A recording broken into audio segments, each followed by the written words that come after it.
Namo Bhagavate Vasudevaya. Om Namo Bhagavate Vasudevaya.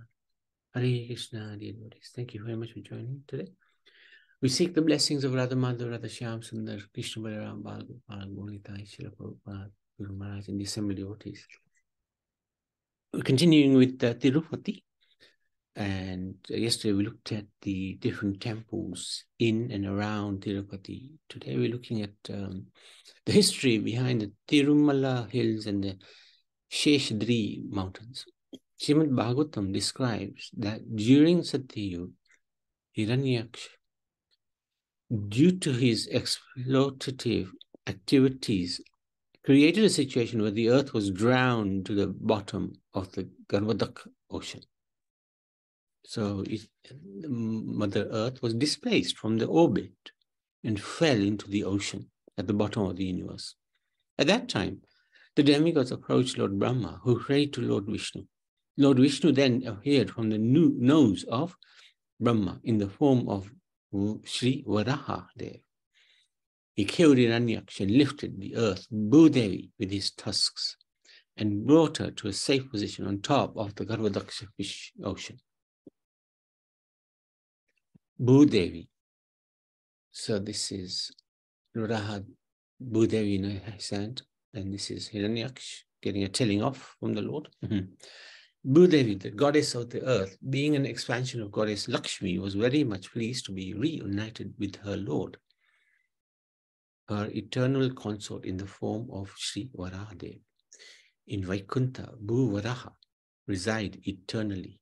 So Bhudevi, who is the goddess of this earth, pleaded with Lord Varaha to remain with her on this earth planet. Sri Varahadev decided to satisfy her desire and called for Garud to fly to Vaikuntha and bring one of his favorite mountains down to earth so that he and Bhudevi could reside here together on that mountain. That mountain was brought down and it is today called Tirumala. It is the mountain that was imported from Vaikuntha by Garud himself. So this mountain is non-different from Vishnu. It actually comes from the spiritual world, from Vaikuntha. And on top of this mountain is the temple of Venkateshwar, Balaji. There's also a story of Shesha, the divine expansion of the Lord, who sometimes appears as his couch, sometimes as his bed, and sometimes as his slippers. The same Adishesh incarnated on this earth as the 7 hills in which Tirumala is situated. Okay. Therefore, the 7 hills are called Sheshadari. Knowing that the Supreme Lord would come to live on these hills, Shesha wanted to be there to support his divine pastimes. So this incarnation of Shesha is from Lord Balaram, and Lord Balaram, through Shesha, expands himself into all the different paraphernalia of the Supreme Lord. The bed, slippers, the couch, everything. The Lord Shesh expands him. He serves the Supreme by this seva, although he is the Supreme, which is really interesting. There is a Shishi Radha Govindji temple in the Astasakya, the ISKCON temple. Very beautiful deities, very beautiful guest house there as well. Phenomenal place. So this is Padmavati Amarvari temple in Tiruchanur. So Sri Padmavati temple is temple dedicated to goddess Padmavati, or Alamelu Manga, the consort of Lord Venkateshwar, Tiruchanur. The abode of goddess Sri Padmavati Devi is one of the highly venerated places in the south, located 5 kilometers from Tirupati. The temple attracts thousands of devout pilgrims every day. This pilgrim center is popularly known as Alar Mel Mangapuram. Alar, these are other names, I presume. Alar, lotus, mel top, manga top, goddess, Puram, sorry, this is the translation. So this lotus top, goddess town. Shri Padmavati is seated in Padmasan, holding a lotus in both of her upper hands. So this is an interesting description of Lakshmi Devi. Her lower hands are in a pose of Abhaya, fearlessness, and Varada is benediction. Also in this temple are the deities of Shri Krishna, Balaram, Sundaraj Swami, and Suryanarayan Swami. According to the pastime, the Padmavati manifested herself as Alamelu to Aksharaj, the ruler of this region in the holy Pushkarini called Padmasarovaram, in a golden lotus. A temple dedicated to Lord Suryanarayan is situated on the eastern side of the Pushkarini. Padma Puran gives a vivid description of the advent of the goddess and the subsequent wedding with Lord Srinivas. The manifestation of Shri Padmavati Devi occurred in the month of Kartik on Shukla Paksh Panchami. Brahmotsavan is celebrated with all pomp and glory to commemorate the auspicious occasion of her avatar. So this looks like the main deity.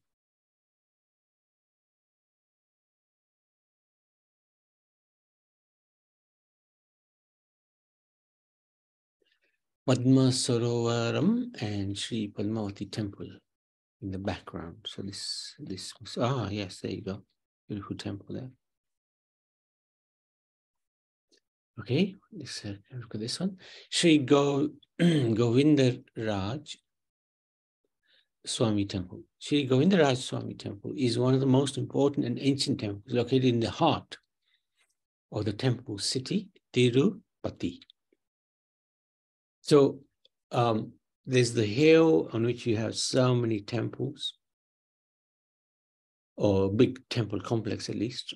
And then at the bottom of the hill is the city.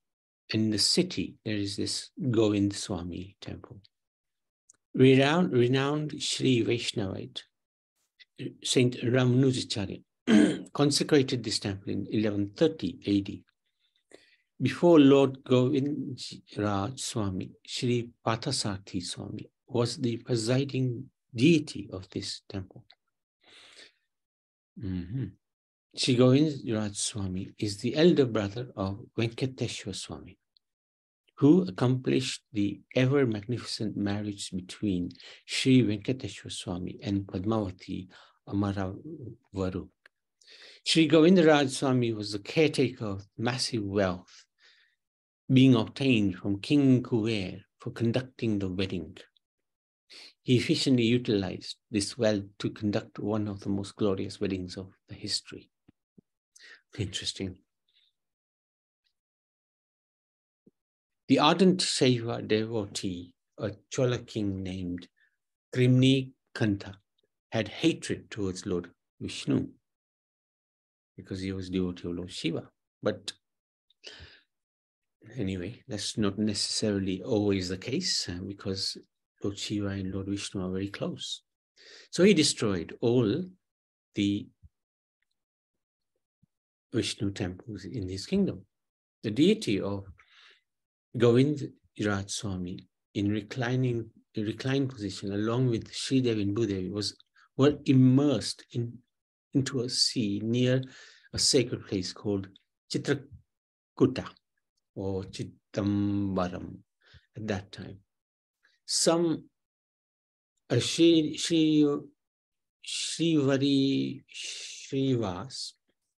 Srinavas. Yes, Praveen. Oh, Hare Krishna, Prabhuji.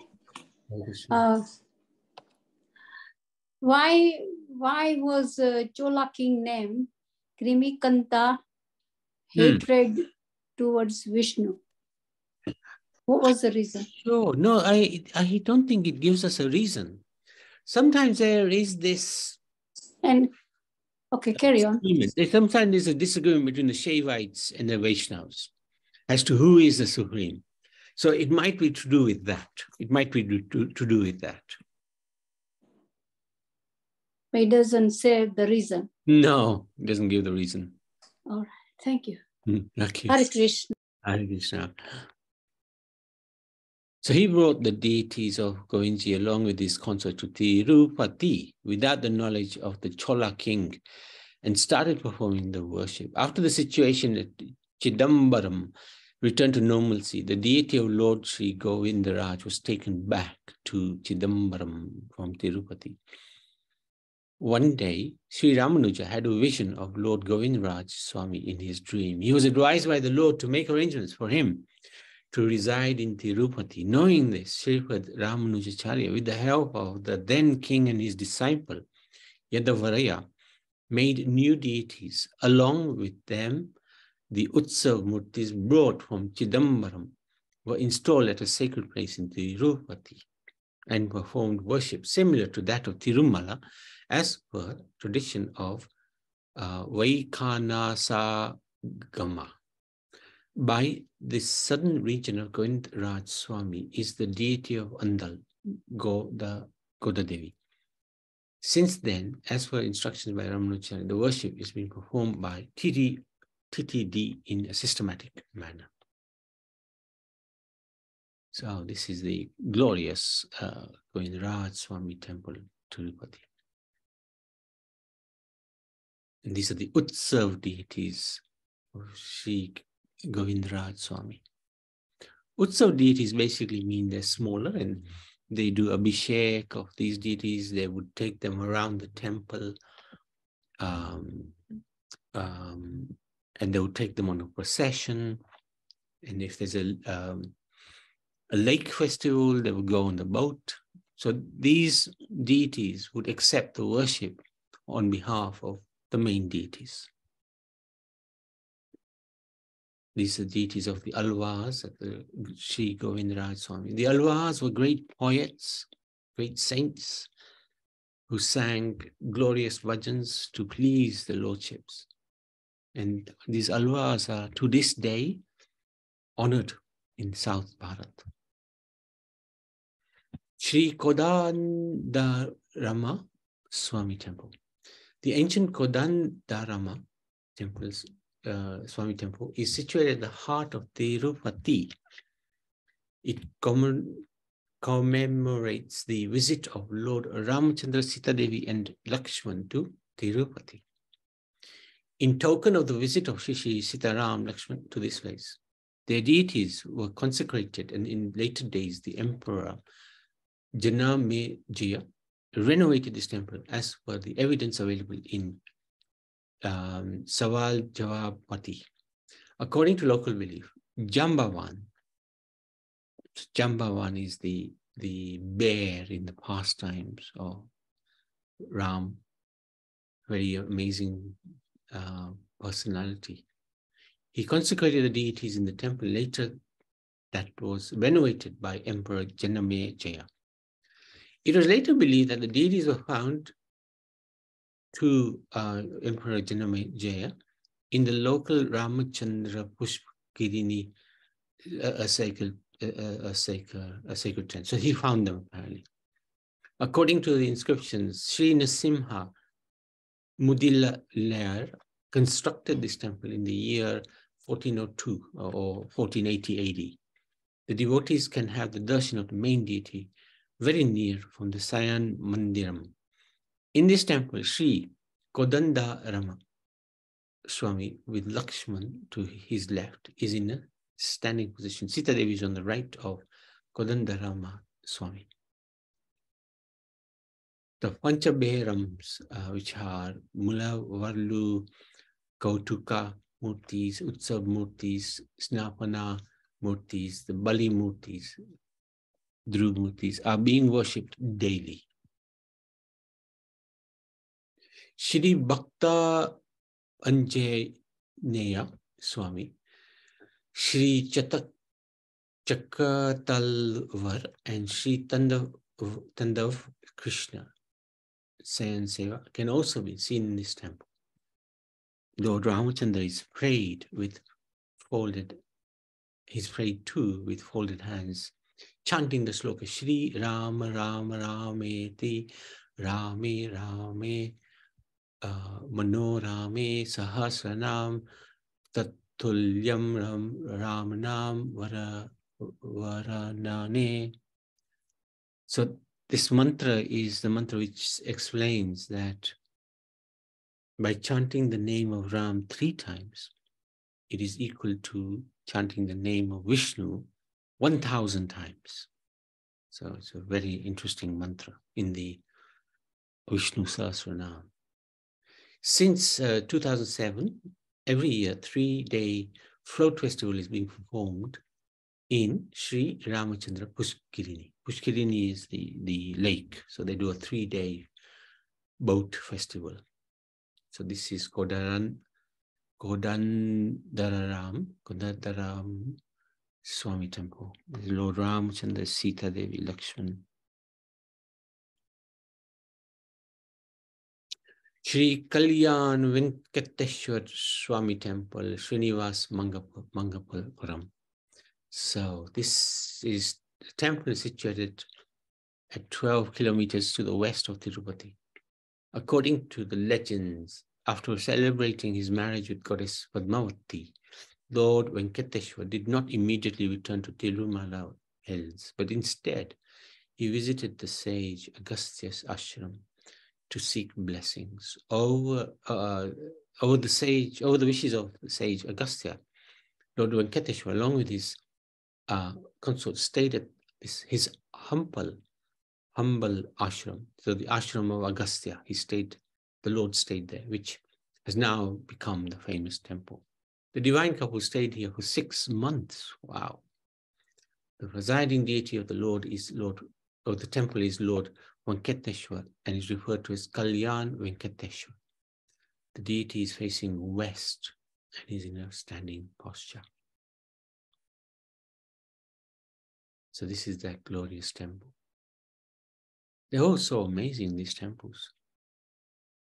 And this is the Kalyan Venkateshwar Swami, Utsav Murti.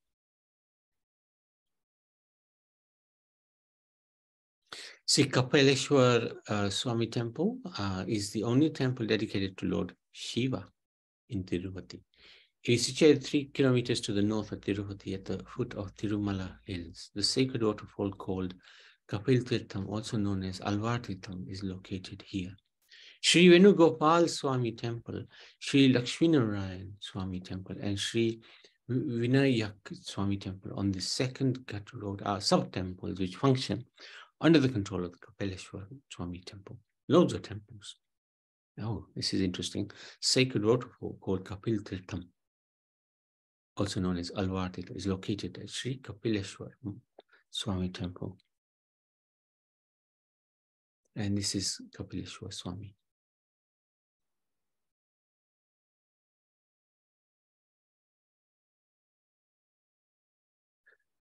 Kalyan Venkateshwar Swami at Narayanvanam is a very special temple. Lord Venkateshwar Swami and Sri Padmavati, the daughter of Aksha Raj, were married here. A hand mill, which is a grinding stone, that was used at the time of divine marriage is still present at the temple. Padmavati's brother built 2 temples. One is here, another is in Tirumala to commemorate this occasion. It is one of the few temples where we can see Venkateshwar Swami with both Padmavati and Mahalakshmi in a single temple complex. This temple has 4 small shrines of Sri Padmavati Andal, Sri Prayag Madhav Swami, and Sri Varada Raj Swami. In addition to these, there are 5 more temples to the main one. These are dedicated to Sri Parashwara Swami, Sri Veerabhadra Swami, Sri Shakti Vinayak Swami, Sri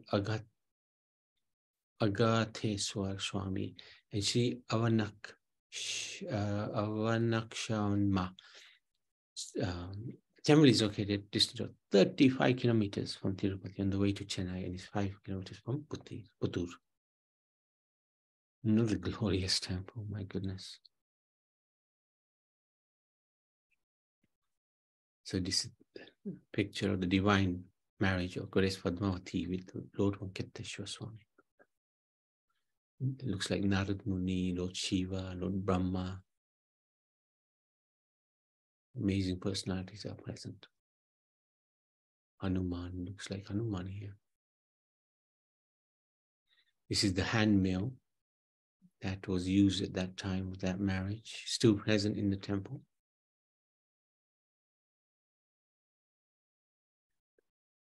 See, Shri Vedanarayan Swami Temple is one of the most important temples dedicated to Matsya, the fish avatar, who is the first incarnation of Lord Krishna.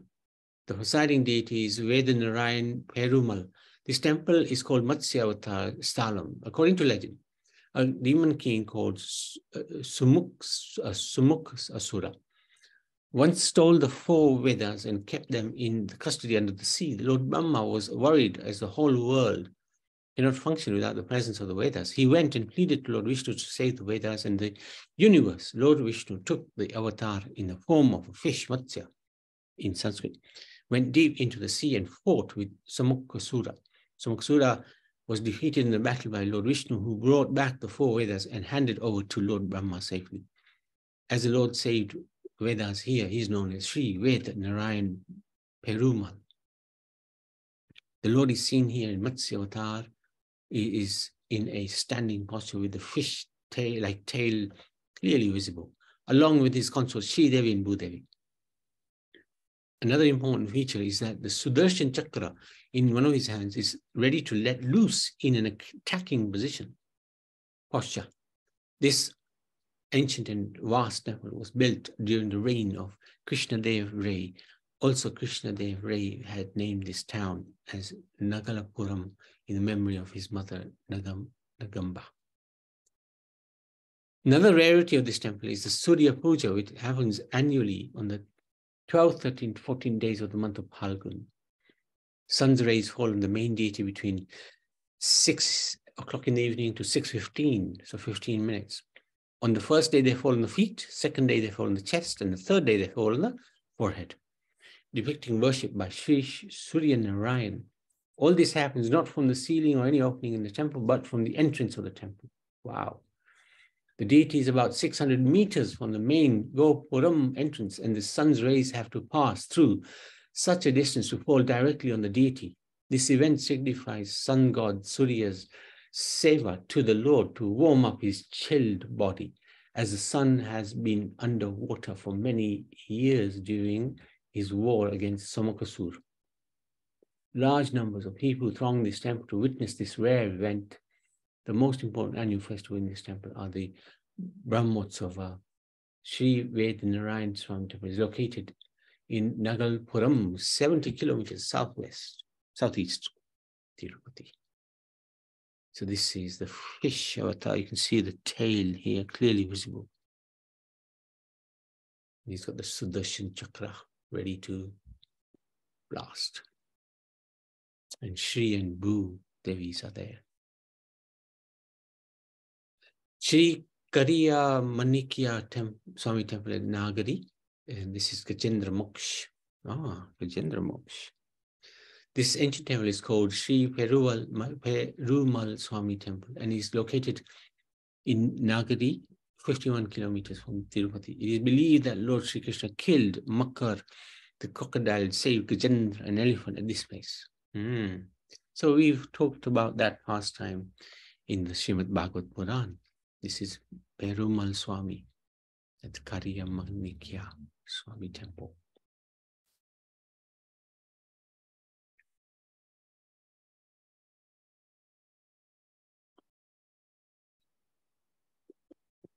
Sri Venugopal Swami Temple at Karvetinagaram. At the ancient majestic location of Karvetinagaram, 42 kilometers of Tirupati and 13 from Puttur, there is an important Lord Krishna temple renowned as Sri Venugopal Swami Temple. This is the only Krishna temple located in the vicinity of Tirupati, depicting the childhood of Lord Krishna. This temple beholds a beautiful deity of Venugopal. Venu is flute, playing flute.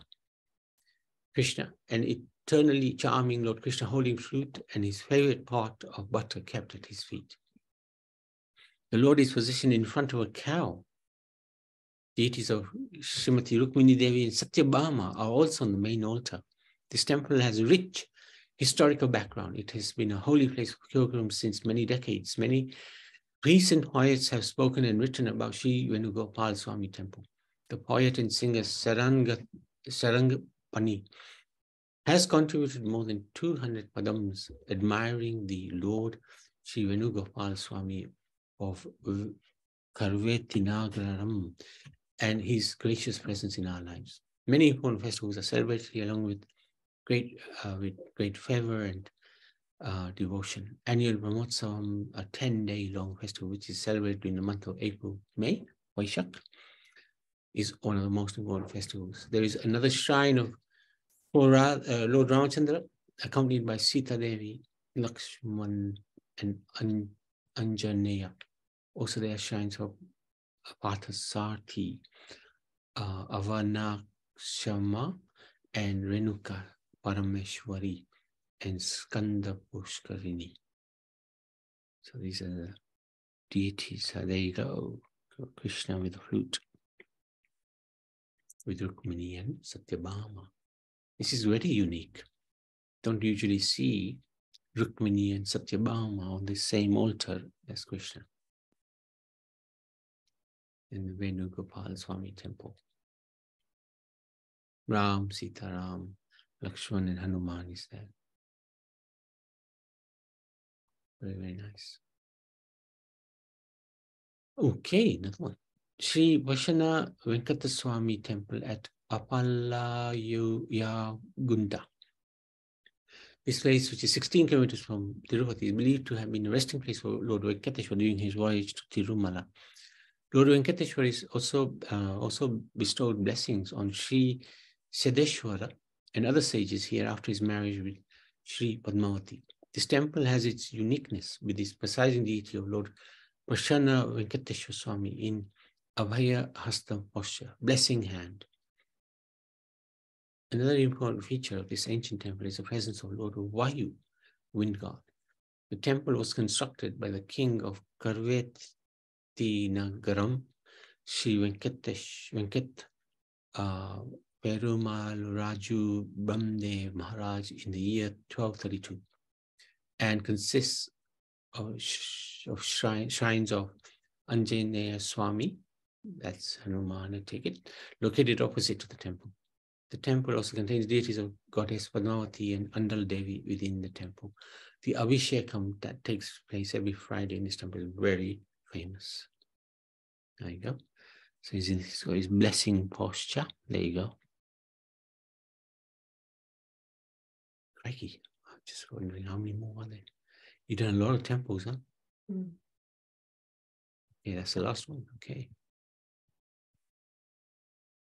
Sri Kalahasti Temple is located in the town of Sri Kalahasti, 36 kilometers from Tirupati, famous for its Vayu Linga, one of the Panchabhuta sthalams representing Vayu.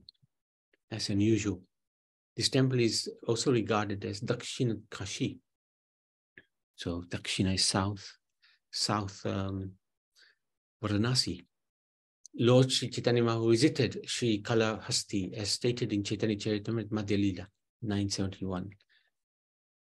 A summary of the 9 is given by Bhakti Vinod Thakur. After leaving Vidyanagar, Sri Chaitanya Mahaprabhu visited such places of pilgrimage as Gautami, Ganga, and there's a whole load listed here. I won't go through it. After visiting Tirumalaya, Chaitanya Mahaprabhu went to see Trikalhasti. There he saw Lord Shiva and offered him all respects and obeisances. And purport. Trikalhasti is situated 22 kilometers east of Tirupati. On its western side is a river known as Suvarnamukhi. The temple of Trikalahasti is located on the southern side of the river. The place is generally known as Sri Kalahasti or Kalahasti and is famous for its temple of Lord Shiva. There he is called Vayu Linga Shiva. So it's both Vayu and Shiva. The presiding deities are Kalahasteshwara, Nathar Shiva, and his consort Gnana Prastunambika Devi, Parvati. This temple is also said to be the only abode of Vayu Linga Shiva. Very unusual. Vayu, the wind god, incarnated as Lord Shiva and worshipped the Lord here as Kalahasteshwara. As such, this temple is one of the 5 Panchabhuta Stalalu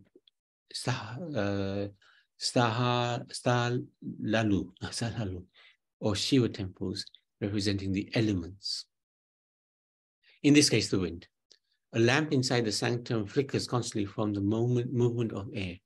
The air linga can be seen to move even when no one is present in the sanctum, which has no windows. That's interesting. The air linga is white and is considered Swayambhu, self-manifested. The main Shiva linga is untouched by human hands. Temple priests perform abhishek with water, milk, camphor, and panchamrit, and sandalwood paste, flowers, sacred thread are offered to the Utsav Murti rather than to the main linga, not touched. And this is an incredible complex of temples. My goodness. And these are the deities there. Okay, that was quite a session. Thank you so much, everybody. Very interesting. Everything around Tirumala Hills and Tirupati, in Tirupati, around Tirupati. Any questions, any comments? Otherwise, we can stop there. Yes. Hare Krishna, Prabhuji. Too many names. Yes, lots of names. In the south, a lot of names, a lot of culture. A lot of names with the temple. And I watched nearly all the temples. The devotees were like same, one big one and then two small one on the side. Yeah, Bhudevi, Shri Devi. Yeah, that's right. Or yeah. It was nice to, to do the darshan, but I saw mostly every temple had the same way they put it on as a statue. Yeah, the deity, yeah. Deities, yeah, and it's nice to know. It's good to know. This is not a question, it's just I just wanted to know about it. You said Kalyan Venkataswara Swami married to Padmavati. Padmavati is an expansion of Lakshmi Devi. And they stayed somewhere 6 months. 6 months, yeah, that's right. At the house of Agastya Muni. Agastya Muni. Plus, you said they've got there's a temple in his name. Is it right? Or is it me wrong? Kalyan Venkateshwara. That's right. There's one temple in his name. In his name. That's right. Yeah, that's right. Yeah. Thank you. His deity is there. His deity is there. Padmavati is there as well. Padmavati is there. You saw us the darshan, so it was good to see. But lots of names anyway. Lots of names. Yeah. Hare Krishna. Thank you so much. Tirupati ki jai, Venkateshwara Swami ki jai.